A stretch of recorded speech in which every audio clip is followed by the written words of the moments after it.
Hi అండి, అందరు ఎట్లున్నారు? బాగున్నారా? మేమైతే సూపర్ ఉన్నాం. ఇదిగోండి, ఈరోజు నా పుట్టినరోజు అండి. ఈరోజు నేను టెంపుల్కి వెళ్తున్నాను. నేను అక్కడ వెళ్ళినాక ఏం టెంపుల్ అనేది నేను మీకు చూపిస్తాను. ఓకేనండి, బాయ్. ఇగో ఇక్కడ బోడుప్పల్లో ఉన్న నిమిషాంబిక అమ్మవారి దగ్గరకు వచ్చినాను. నేను మొత్తము గుడి నేను మీకు వీడియో తీసి చూపిస్తానండి. వచ్చేసేయండి. శారదా టాప్ చెప్తామ్మా, వాళ్ళు ఉన్నారు అక్కడ అని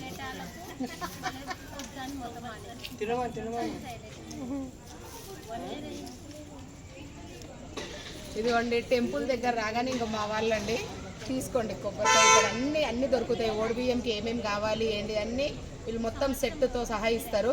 మీకు ఏమైనా డౌట్స్ ఉంటే కూడా ఇక్కడ వీళ్ళు అడిగినా చెప్తారు.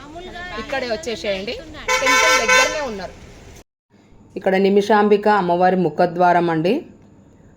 అక్కడ నేను కొబ్బరికాయ తీసుకున్నా కదా పూజ సామాన్లలో. ఇక్కడ బయట దండం పెట్టుకొని కొబ్బరికాయ కొట్టాలంట ఇక్కడే, ఎందుకంటే లోపల కొట్టనివ్వరు.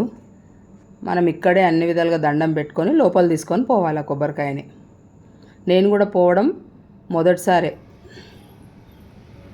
దండం పెట్టుకొని నేను లోపలికి వెళ్తున్నాను. గుడి మాత్రం చాలా విశాలంగా ప్రశాంతంగా అనిపించింది నాకైతే.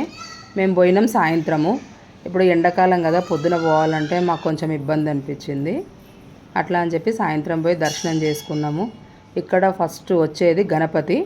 ఈయన నైరుతి భాగంలో ఉంటాడంట. ఇప్పుడు మనం వచ్చిందంతా ఆయననే చూసుకుంటాడంట. అంటే మనం ఆయన దగ్గర అటెండెన్స్ వేసినట్టు. ఇక్కడ రాములవారు, సీత, వీళ్ళు లక్ష్మణుడు వీళ్ళది. ఇంకొంచెం పక్కకు వస్తే సాయిబాబా, దత్తాత్రేయ వీళ్ళు ఉన్నారు.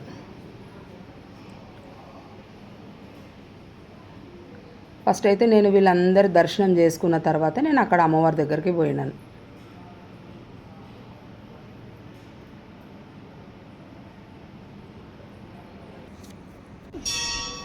పక్కకు శివయ్య ముందు నంది.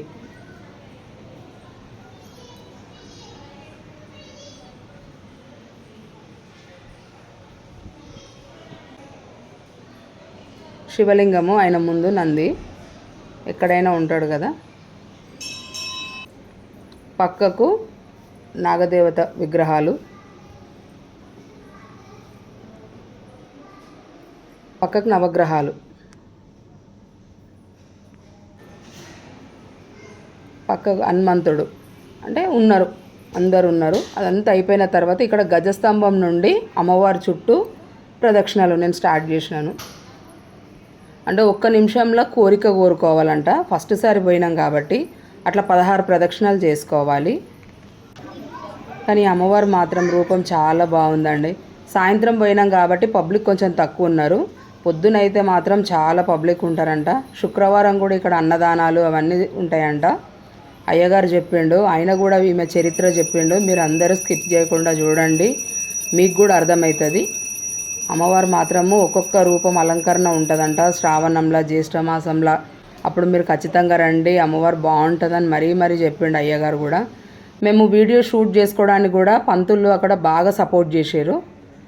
కూడా పంతులు మాకు కాదనకుండా మంచిగా మొత్తం స్టోరీ చెప్పేసిండు. శారద, మా ఛానల్ కూడా శారదా టాక్స్ అయ్యగారు. మేము కొత్తగా స్టార్ట్ చేసినాం. అమ్మవారి గురించి తెలుసుకున్నాము, మళ్ళీ మీ ద్వారా విందామని చెప్పి వచ్చినాము ఇక్కడ. శారద గారు మొట్టమొదట అమ్మవారి యొక్క అనుగ్రహంతో జన్మదిన శుభాకాంక్షలు. అమ్మవారి పరిపూర్ణ అనుగ్రహ సిద్ధిరస్తు, అఖండ విజయం సాధించాలని కోరుకుంటా. అమ్మ నిమిషాంబిక, ఈమె గత 2006లో ప్రతిష్ఠించడం జరిగింది. దేవాలయాన్ని ఏంటంటే అమ్మవారు పార్వతీ దుర్గా రూపం, ఒక చేతిలో త్రిశూలం, ఒక చేతిలో డమరుకం ఉంది. సింహవాహనమై ఉంది కనుక పార్వతీ దుర్గా 2 రూపాల్లో అమ్మవారిని పూజిస్తుంటాం.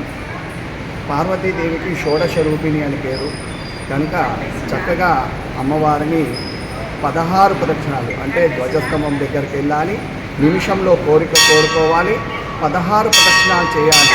కోరిక నెరవేరిన వెంటనే మళ్ళీ 108 ప్రదక్షిణాలు చేయాలి, ఓడి బియ్యం పోయాలి. కోరిక నెరవేరడం అంటే పార్వతీ దుర్గా 2 రూపాలు కనుక మనం ప్రదక్షిణం చేసిన వెంటనే పార్వతీదేవి యొక్క రూపము మరియు దుర్గా రూపంలో ఉన్న అమ్మవారు మనల్ని కరుణించి మన కష్టాలను నెరవేరుస్తారు. అలా కాకుండా మనం ఎప్పుడైతే ప్రదక్షిణాలు చేస్తుంటామో ఈ క్షేత్రంలో మరొక విశేషత ఉంది. నైరుతి భాగంలో మహాగణపతి ఉన్నాడు. ఆ గణపతి ఏం చేస్తుంటాడంటే మనం ప్రదక్షిణాలు చేస్తుంటే మనను అటెండెన్స్ తీసుకుంటాడు. ఓహో, శారద గారు వచ్చారు, వారు యూట్యూబ్ పెట్టారు, వాళ్ళ యూట్యూబ్ బాగా డెవలప్ అవ్వాలి అని చెప్పేసి ఆ విఘ్నేశ్వరుడు మనకున్న విజ్ఞానాన్ని తీసేస్తాడు. అంటే ఆ విధంగా మనకు ఈ కార్యక్రమం కూడా 21 రోజులో కానీ 21 నిమిషంలో కానీ నెరవేరి అఖండ విజయాలను సాధిస్తాం. సాధించిన వెంటనే ఏం చేయాలి? 108 ప్రదక్షిణాలు చేయాలి. ఎందుకంటే నిమిషంలో ఒకే కోరిక కోరుకోగలిగాము. మానవులము చాలా కోరికలు ఉన్నాయి. ఎలా అయ్యా బాబు అంటే 108 ప్రదక్షిణాలు చేసినప్పుడు మన మనస్సును అమ్మవారికి అర్పిస్తాం కనుక మన మనస్సులో ఉన్న సర్వ కష్టాలు కూడా తొలగిపోతాయి అనేది నానుడి. అదేవిధంగా ఈ దేవాలయము అమ్మవారి యొక్క స్వరూపము తెలంగాణ ఆడపడుచులాగా కనుక ఓడిబియ్యం పోయడం అనేది సాంప్రదాయం.